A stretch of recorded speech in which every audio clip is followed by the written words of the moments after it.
Hi everyone, welcome to my YouTube channel. दोस्तों आज हम देखने वाले हैं डायगोनल सम वाला क्वेश्चन, जो कि बहुत ही इंपॉर्टेंट है, बहुत ही अच्छा क्वेश्चन है ये, क्योंकि मैं 2D एरे पे बेस्ड है। ओके दोस्तों, टॉप लेफ्ट से आके आ रही है, मेरे बॉटम राइट तक आ रही है, उसको बोलते हैं अपनी प्राइमरी डायगोनल बोलते हैं। और जो मेरी राइट टॉप से होके जा रही है, मेरी लेफ्ट बॉटम तक जा रही है, इस तरफ से यहाँ पे आ रही है, उसको बोलते हैं अपनी सेकेंडरी डायगोनल बोलते हैं। ठीक है, अब मुझे इस जो क्वेश्चन है डायगोनल सम का, अब मुझे इसमें अपने जो डायगोनल एलिमेंट्स हैं, मेरे मेरे जो प्राइमरी डायगोनल, जो मेरी प्राइमरी डायगोनल है, अब मुझे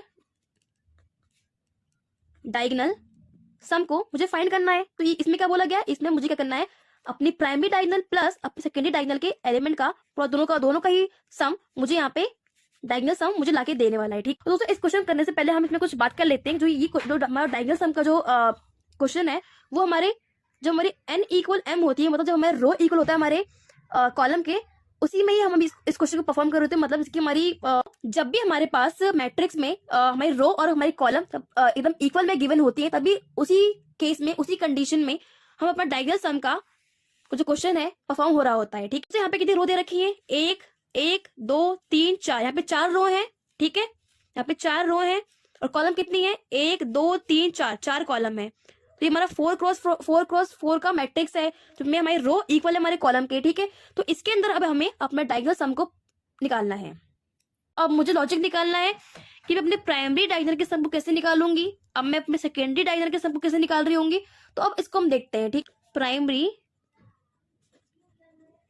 डायगोनल का सम निकालने वाले हैं। हमारी जो प्राइमरी डायगोनल है क्या है, ये वाली है।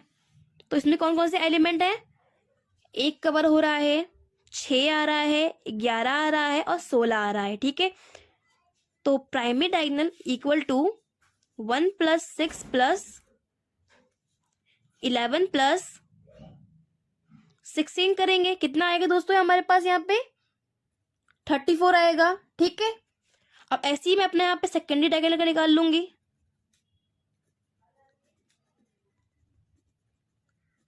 का सम निकाल लूंगी। क्या क्या एलिमेंट आ रहे हैं इसके अंदर, 4 आ रहा है, 7 आ रहा है, 10 आ रहा है और 13 आ रहा है। तो मैं यहाँ पे 4 + 7 + 10 + 13, इसका सम कितना होगा 34। अब मुझे इन दोनों का जो सम होगा 34 इन दोनों का सम क्या आएगा, पूरा 68 आएगा। ठीक है, तो ये होगा मेरा डायगोनल सम। ठीक है, हमने निकाल लिया, पहले हम निकाल लेंगे अपने प्राइमरी डायगोनल के सम निकाल लेंगे, फिर हम निकाल लेंगे अपने सेकेंडरी डायगोनल, जो इन दोनों का सम जो आएगा उसको भी हम ऐड कर देंगे, फिर वो बन जाएगा मेरा डायगोनल सम बन जाएगा। ठीक है, इसको हम कोड में कैसे पता लगाएंगे, जब जब मेरी जो आई है, तो मेरी जो रो है, ये वो इक्वल होगी मेरे कॉलम की, तो वो कंडीशन क्या होगी दोस्तों, वो होगी मेरी प्राइमरी डायगोनल होगी। तो अब उनका सम हम प्रिंट कर रहे होंगे। तो मैं पहले यहाँ पे एक इंडेक्सिंग लिख देती हूँ, यहाँ पे 0 1 2 3 0 1 2 3। तो हम यहाँ पे 2D एरे पढ़ रहे हैं, तो हमारी जो रो और कॉलम के बेस पे यहाँ पे इंडेक्सिंग हो रही होगी। तो दोस्तों हमारी जो प्राइमरी डायगोनल है, वो यहाँ से टॉप लेफ्ट से आ रही है, हमारे बॉटम राइट तक आ रही है। तो जो एलिमेंट है, इस पे कौन कौन सा एलिमेंट है, एक फर्स्ट एलिमेंट, इसकी इंडेक्सिंग क्या होगी हमारी, कौन से रो पे है, ये 0 रो पे है, और कौन से कॉलम पे है, ये 0 कॉलम पे है। अब जो मेरा ये वाला एलिमेंट है, इस पे इसकी इंडेक्सिंग देख लेते हैं हम। यहाँ पे ये हमारे फर्स्ट रो पे है ना, और कौन से कॉलम पे है, ये मेरे फर्स्ट कॉलम पे भी है। अब इसका देख लेते हैं हम, ये मेरे सेकेंड रो पे है, और मेरे कौन सी कॉलम पे है, सेकेंड कॉलम पे है ये। अब 16 पे आए हम, ये किस पर है, ये मेरे थर्ड रो पर है, और कौन से कॉलम पे है, मेरे थर्ड वाले रो पर भी है। तो आपने खुद नोटिस किया, यहाँ पे मेरी जो रो है, ये जो मेरी फर्स्ट वाली है, ये मेरी रो है, और ये है मेरी कॉलम। हमने यहाँ पे क्या देखा कि जब जब मेरी जो रो और कॉलम है वो सेम हो जा रही है, तो वो उस पर जो एलिमेंट स्टोर हो रखे हैं, जो एलिमेंट है उस पर नंबर वैल्यू है उसके अंदर, वो हमारे प्राइमरी डायगोनल के एलिमेंट है। ठीक है, यहाँ पे हमने क्या देखा, पहले 1 पे आए थे हम, 0,0, यहाँ पे रो और कॉलम दोनों सेम है। ठीक है, हम 6 पे आए, रो और कॉलम 1 1 दोनों सेम है। यहाँ पे भी हम आए 11 पे आए, यहाँ पे भी रो और कॉलम 2 2 है, रो भी सेम है और कॉलम भी सेम है। हम अपने आए 16 पे आए, तो हमने क्या देखा, थर्ड रो है और थर्ड कॉलम भी है, तो यहाँ पे हमारी जो रो और कॉलम है दोनों सेम है।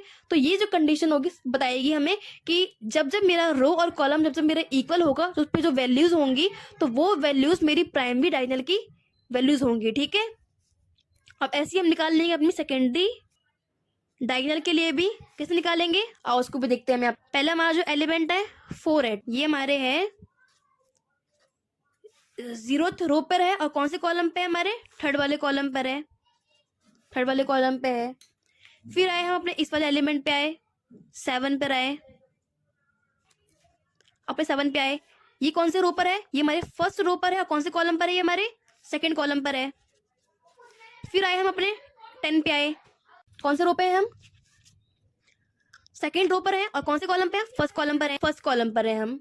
फिर आए हम अपने 13 वाले एलिमेंट पे आए। ठीक है, अब इसका भी देख लेते हैं हम कौन से रो पे हैं, हम अपने थर्ड रो पर और कौन से कॉलम पर है, 0th कॉलम पर है।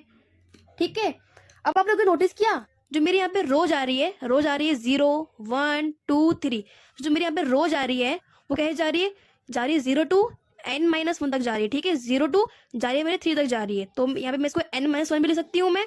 और जो मेरी कॉलम है 3 2 1 0 वो घट रही है ना, वो कहे जा रही है मेरी, जो मेरी कॉलम में जा रही है n-1 से जा रही है मेरे 0 तक जा रही है। अब मैं अपने सेकेंडरी इंडेक्स के लिए क्या कंडीशन लगा सकती हूँ, यहाँ पे मैंने देखा जो मेरी रो है वो जा रही है 0 1 2 3 शुरू। दोस्तों अब मैं इसके लिए एक कंडीशन लगा सकती हूँ कि i + j = 3। अब जब जब मेरा यहाँ पे i + j, जब तक जो मेरा रो होगा, मेरी रो की जो इंडेक्स होगी और जो मेरे यहाँ पे कॉलम की जो इंडेक्स होगी, अगर वो प्लस होगी बन जाती है 3, मतलब मेरे बन जाती है यहाँ पे मैट्रिक्स डॉट लेंथ -1 के बन जाती है, तो वो कंडीशन, वो जो उस पर जो एलिमेंट है जो वैल्यूज पर स्टोर हो रखी होंगी वो मेरे सेकेंडरी डायगोनल के एलिमेंट्स होंगे। ठीक, कैसे इसको हम प्रूव भी करते हैं। ठीक है, पहले हम इस पे आए, इनका प्लस क्या होगा, 0 + 3 का प्लस क्या आएगा, 3 होगा। ठीक है, ये हमारी रो है और ये हमारी कॉलम है। ठीक है, ये हमारी रो है, ये हमारी कॉलम है। हम इसका प्लस करते हैं 1 + 2 कितना होगा, 3 होगा। इसका प्लस करते हैं हम 2 + 1 कितना आएगा, 3 आएगा। हम इसका 3 + 0 करते हैं तो कितना आएगा, 3। तो मैंने यहाँ पे क्या देखा, जब जब मेरी रो का और जो मेरी कॉलम का प्लस होके 3 आता है मेरे यहाँ पे, तो वो सारी जो उस पे जो वैल्यूज पे स्टोर हो रखी होंगी, जो भी इसमें वैल्यू होंगी वो मेरी सेकेंडरी डायगोनल की वैल्यूज होंगी। ठीक, दोस्तों हमने यहाँ पे देख लिया ना कि अपने प्राइमरी डायगोनल और सेकेंडरी डायगोनल के लिए हम कैसी कंडीशन लगा रहे होंगे अपने कोड में। और अपने कोड में हम क्या कर रहे होंगे दोस्तों, सम नाम का वेरिएबल बना देंगे। ठीक है, प्राइमरी डायगोनल के एलिमेंट्स को हम कंडीशन जो हमारा सम होगा उसको हम स्टोर कर देंगे, ऐड कर देंगे। फिर हम उसमें अपना सेकेंडरी जो हमारी डायगोनल है उसके भी सम को हम ऐड कर देंगे। फिर इसको हम क्या कर देंगे, इसको मैं कर दूंगी यहाँ पे सिंपल से रिटर्न कर दूंगी। तो दोस्तों अब हम देखने वाले हैं अपने डायगोनल सम का कोड देखने वाले हैं। तो इसके लिए पहले मैं इसको जो कोड होगा मैं इसको जावा में कर रही हूँ, और इसका प्रॉब्लम को सॉल्व करने के पहले मैं एक फंक्शन क्रिएट करने वाली हूँ डायगोनल सम नाम से, पब्लिक स्टैटिक इंट, इसका नाम देने वाली हूँ मैं डायगोनल सम, जो कि आर्गुमेंट में लेगा हमारे मैट्रिक्स को। दोस्तों हमने क्या देखा था कि हम एक सम नाम के वेरिएबल डिफाइन करेंगे, फिर उसके अंदर हम अपने प्राइमरी डायगोनल के और अपने सेकेंडरी डायगोनल के जो सम होगा उसको हम उसमें स्टोर कर रहे होंगे। ठीक है, तो पहले मैं यहाँ पे एक सम नाम का वेरिएबल डिफाइन करूंगी जिसको मैं शुरू में इनिशियलाइज करूंगी 0 से। अब हम लगाएंगे अपना यहाँ पे for loop, int i = 0, i less than होगा, कहां तक जाएगा मेरा i, मैट्रिक्स के मतलब रो तक जाएगा, रो की लेंथ तक जाएगा, ये लेंथ मेरा यहाँ पे मैं i यूज कर रही हूँ रो के लिए और मैं यहाँ पे j यूज करने वाली हूँ अपने कॉलम के लिए। तो 4 int j 0 से स्टार्ट होगा और कहां तक जाएगा, ये मेरे कॉलम के लेंथ तक जाएगा ये। तो j लेस देन मैट्रिक्स की लेंथ मतलब कॉलम की लेंथ तक जाएगा, ये j को इंक्रीमेंट कर रहे होंगे।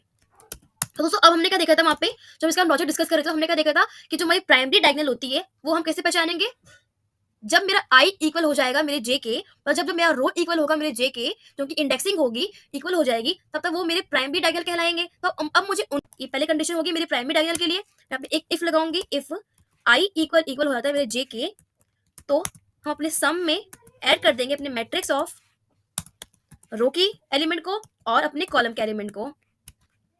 अब इसमें क्या किया हमने कंडीशन लगा दी है कि आई इक्वल इक्वल है मेरे जे के, और फिर जब जब ये कंडीशन सेटिस्फाई करती है तो वो मेरे प्राइमरी डायगोनल्स हैं। अब उन पे जो नंबर स्टोर हो रखे, अब उनके नंबर्स को हमें में किस में ऐड करना है, अपने सम नाम के जो हमने वेरिएबल डिफाइन किया उसके अंदर हमें स्टोर करना है। स्टोर नहीं करना, हमें उसमें ऐड करके लिखते जाना है, ठीक है।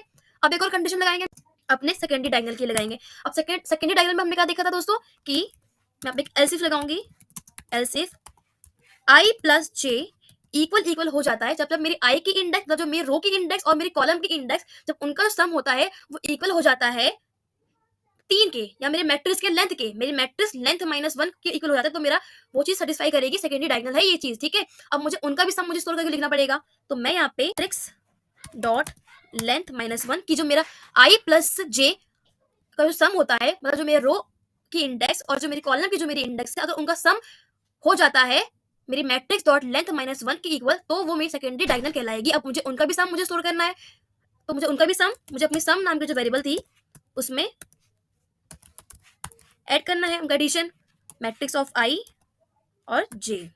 अब दोस्तों मेरे सम नाम का जो मेरा वेरिएबल था, सम नाम का जो मैंने वेरिएबल डिफाइन किया था, उसमें क्या, अब उसमें मेरे यहाँ पे प्राइमरी डायगोनल के जो सम थे वो स्टोर हो गए हैं, मेरे यहाँ पे सेकेंडरी डायगोनल के भी जो एलिमेंट थे वो भी, उनका भी सम उसमें स्टोर हो चुका है। अब हम क्या कर रहे होंगे, अब हम यहाँ पे इस फंक्शन में मैं यहाँ पे रिटर्न कर दूंगी अपने सम को। तो ये जो मेरा फंक्शन था पूरा कंप्लीट हो चुका है डायगोनल सम का। इसमें हमने पहले एक सम नाम का वेरिएबल डिफाइन किया है, फिर हमने फोर लूप लगाया एक रो के लिए, कॉलम के लिए, फिर उसमें हमने यहाँ पे अपनी कंडीशन लगा के हमारी जो प्राइमरी डायगोनल की कंडीशन लगाई है, चेक करेगा कि कौन कौन सी मेरी प्राइमरी डायगोनल है, फिर उनका सम हमें स्टोर कर देगा हमारे सम नाम के वेरिएबल में। फिर यहाँ पे मेरा जो एलसीफ में सेकेंडरी डायगोनल के लिए मैंने यहाँ पे कंडीशन लगा दी है, फिर उसका भी सम स्टोर कर देगा मेरे सम नाम की जो वेरिएबल में डिफाइन कर रखी है। अब यहाँ पे मैंने यहाँ पे अपना सम जो नाम का जो मेरा वेरिएबल था, अब उसमें तो अब दोनों का, मेरी प्राइमरी डायगोनल का और सेकेंडरी डायगोनल का सम स्टोर हो चुका है, ठीक है। अब हम उसको कर देंगे रिटर्न, तो मैं यहाँ पे रिटर्न कर दिया है। अब मैं यहाँ पे फंक्शन को कॉल करने वाली हूँ अपने साउथ, मैं यहाँ पे लिख लेती हूँ द डायगोनल सम इज, फिर मैं फंक्शन कॉल कर लूंगी डायगोनल, मैट्रिक्स को इसमें पैरामीटर पास कर देंगे।